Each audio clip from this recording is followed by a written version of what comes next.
নমস্কার বন্ধুরা। আজকে ষষ্ঠ ম্যাচ চ্যাম্পিয়ন্স ট্রফির এবং খেলা হবে পাকিস্তানের রাওয়ালপিন্ডিতে। আজকের ম্যাচে যাওয়ার আগে গতকালের ম্যাচ নিয়ে একটু পর্যালোচনা করা যাক। গতকাল আমি কি বলেছিলাম? বলেছিলাম পাকিস্তান ইন্ডিয়ার সামনে দাঁড়াতেই পারবে না।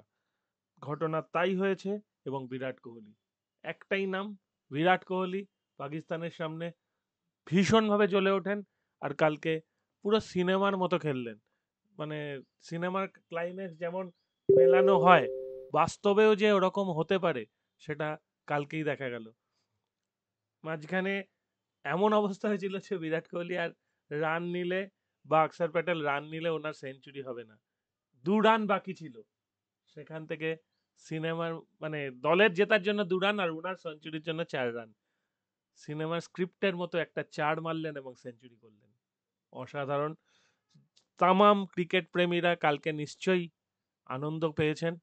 জেতা হারা দুঃখ এগুলো তো থাকবেই, কিন্তু ইন্ডিয়া জিতেছে এটার মধ্যে আনন্দ আর কিছু নেই। আবার তার উপর বিরাট কোহলির সেঞ্চুরি, তার উপর পাকিস্তানের বিরুদ্ধে জয়লাভ, মানে কালকে আনন্দটা একদম কত গুণ যে বেড়ে গেছে তার চিন্তার হিসাব নেই। যাই হোক, আজকের খেলা প্রথমেই বলে দিই, বাংলাদেশ ভার্সেস নিউজিল্যান্ড। যদি নিউজিল্যান্ড ব্যাট করে, বাংলাদেশ 80 থেকে 100 রানে হারবে, ঠিক আছে? আর যদি বাংলাদেশ ব্যাট করে, নিউজিল্যান্ড ম্যাচে কোনো সময় চাপে পড়বে কিনা বলা মুশকিল, কিন্তু নিউজিল্যান্ড জিতে যাবে। এটা হচ্ছে আমার খেলার প্রেডিকশন। এইবার ভেতরে ঢুকবো। New Zealand aim for semifinals. একদম নিউজিল্যান্ড আজকে জিতে সেমিফাইনালের রাস্তা সুগম করবে। এবং আজকে যদি নিউজিল্যান্ড জিতে যায়, তাহলে এই গ্রুপের বাকি কোনো ম্যাচের আর কোনো গুরুত্ব থাকবে না। একমাত্র last match India versus New Zealand, সেই ম্যাচের গুরুত্ব থাকবে যে কে 1 নম্বরে যাবে। এছাড়া বাকি আর কোনো গুরুত্ব থাকবে না, ঠিক আছে? পাকিস্তান বাংলাদেশকে হারালো না বাংলাদেশ পাকিস্তানকে হারালো, তাতে কিচ্ছু এসে যাবে না। ইন্ডিয়া নিউজিল্যান্ডকে হারালেও উঠবে, আর নিউজিল্যান্ডের কাছে হারলেও উঠবে, তখন সেই পরিস্থিতি দাঁড়াবে। ঠিক আছে, এইবার রাওয়ালপিন্ডিতে পিচ একদম রাস্তার মতো flat pitch.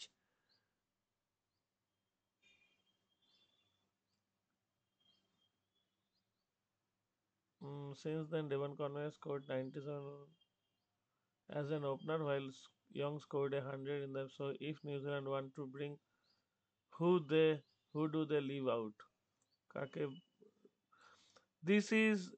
this time there will be no industrial fans and outdoor heaters to dry the pitch, as was the case ahead of last international match. A test against England at this venue, Rawalpindi, is generally good for batting with a bit of help for fast bowlers as long as the ball is new and shiny. The forecast Monday's cloudy weather with the temperature expected to drop below 20 degree after sunset. ঠিক আছে, pleasant weather, মানে 18-19 degree centigrade হলে ভালোই cricket খেলার জন্য, তাও সন্ধেবেলায় পরে। পাকিস্তানে অনেক পরে সানসেট হয়, মানে প্রায় সাত 7টা 7:30 এরকম সময় হয়তো হবে সানসেট। যাই হোক, এখন অতটাও গরমকাল নয়, শীতকালে ভালোই ওয়েদার হবে। ব্যাটিং ফ্রেন্ডলি পিচ, ফাস্ট বোলাররা সুবিধা পাবে। তার মানে দাঁড়াচ্ছে যে যদি বাংলাদেশ ব্যাট করে, নিউজিল্যান্ডের ফাস্ট বোলার ম্যাট হ্যানরি আর রোরকে কিন্তু কিছুটা চাপে ফেলতে পারে। পরবর্তীকালে স্যান্ডনার বল করবে, ব্রেসওয়েল বল করবে, ফিলিপস হাত ঘোরাতে পারে, নাও হাত ঘোরাতে পারে। আর ন্যাথান স্মিথ আগের দিন তো বল করেছেন, খারাপ বল করেননি। তো এই হচ্ছে নিউজিল্যান্ডের বোলিং, কিন্তু নিউজিল্যান্ডের ব্যাটিং অসাধারণ। হয়তো এই ম্যাচে রবীন্দ্র রবীন্দ্র, যিনি কিনা চোট পেয়েছিলেন পাকিস্তানের সঙ্গে খেলার সময়, তিনি হয়তো এই ম্যাচে চান্স পাবেন না, কারণ উইল ইয়ং আগের ম্যাচে সেঞ্চুরি করেছে, ডেভন কনওয়ে ডেভাস্টেটিং পারফর্ম করছে। তো সেই হিসাবে চান্স পাওয়া শক্ত। কেন উইলিয়ামসন অতটা পারফর্ম করতে পারছেন না, তবে আজকে হয়তো বাংলাদেশের বিরুদ্ধে খেলে দেবেন। Daryl Mitchell, Tom Latham, Glenn Phillips এবং ব্রেসওয়েলও ব্যাট করতে পারে। স্যান্ডনারকেও আমরা জানি কতটা ভালো ব্যাট করে, কিন্তু গ্লেন ফিলিপস পর্যন্ত জেনুইন ব্যাটসম্যান আছে ছখানা। জেনুইন, তারা যে কোনো শট খেলতে পারেন। এইটা হচ্ছে জেনুইন ব্যাটসম্যানের লক্ষণ। হয়তো স্যান্ডনারও একটা রিভার্স সুইপ বা অন্য কিছু করতে পারে, কিন্তু স্যান্ডনার অতটা ভালো ব্যাটসম্যান নয়। আর বাংলাদেশের টিমের দিকে যদি তাকাই, মুস্তাফিজুর রহমান, তাসকিন আহমেদ কিছুটা সুবিধা পেতে পারেন, তানজিম হাসানও সুবিধা পেতে পারেন যদি প্রথমে বাংলাদেশ বল করে, কিন্তু পরবর্তীকালে বল করলে পিচ একটু ম্যাদামারা হয়ে যাবে, তখন ব্যাটিংটাই অনেক বেশি সুবিধা হবে। আর আগের দিন তৌহিদ হৃদয় ভালো খেলেছিলেন, মুশফিকার রহিম শূন্য করেছিলেন, শান্ত, আশা করি আজকেও শান্ত থাকবেন। মিরাজ আগের দিন ব্যাটে রান পাননি, সেই জন্যে মুশকিল হয়েছে। সৌম্য সরকার, উনিও জানেন না, কেউ জানেন না কবে উনি রান পাবেন। তো যাই হোক, ঠিক আছে, যা টিম আছে এর বাইরে তো আর বাংলাদেশের সামর্থ্য নেই নতুন প্লেয়ার আনার। ঠিক আছে, বাংলাদেশ আজকে প্রথমে ব্যাট করলে 250 যদি করতে পারে বাংলাদেশ অনেক। ঠিক আছে, যদি 250 করতে পারে, আর যদি 300 করতে পারে তাহলে দুর্দান্ত, আর 300 প্লাস করতে পারলে মারাত্মক ভালো করেছে, এটুকুই বলার। নিউজিল্যান্ড আজকে 97% চান্স নিউজিল্যান্ড জিতবে। ঠিক আছে, খুব অঘটন যদি ঘটে তার জন্য 3% রাখলাম, 97% চান্স নিউজিল্যান্ড হারছে না। এবার আপনারা পরিস্থিতি অনুযায়ী নিউজিল্যান্ডের ওপর বাজি ধরবেন। আজকে আর একটা match, royal Challengers Bangalore versus UP warriors. UP আগের দিন ডিসি কে হারিয়েছে, আর আরসিবি আগের দিন এমআই এর কাছে পরাজিত হয়েছে। সুতরাং ইউপি আজকে আর জিতবে বলে মনে হচ্ছে না। আগের দিন ইউপি ভালো খেলেছিল, আজকে কিন্তু আরসিবি ভালো খেলবে বলেই মনে হচ্ছে।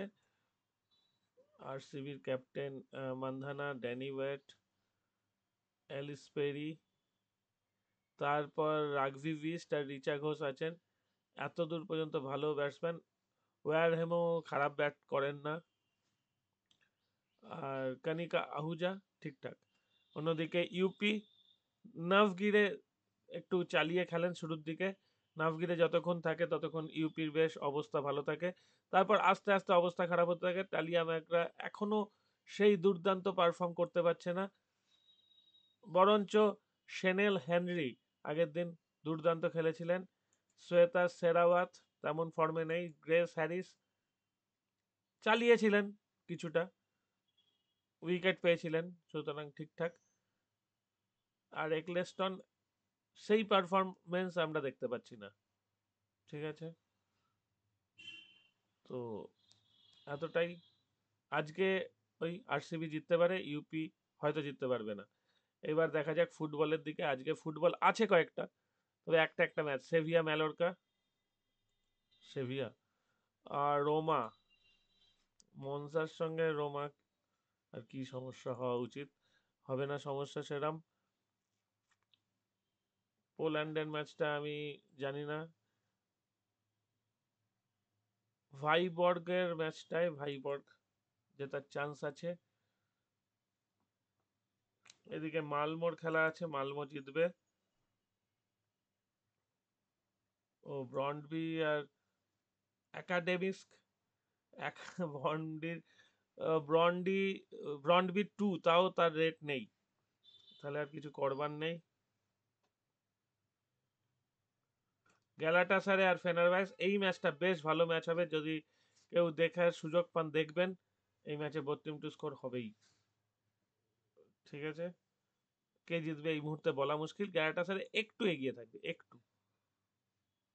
তো এখানেই শেষ করছি, ভালো থাকবেন সবাই, টাটা।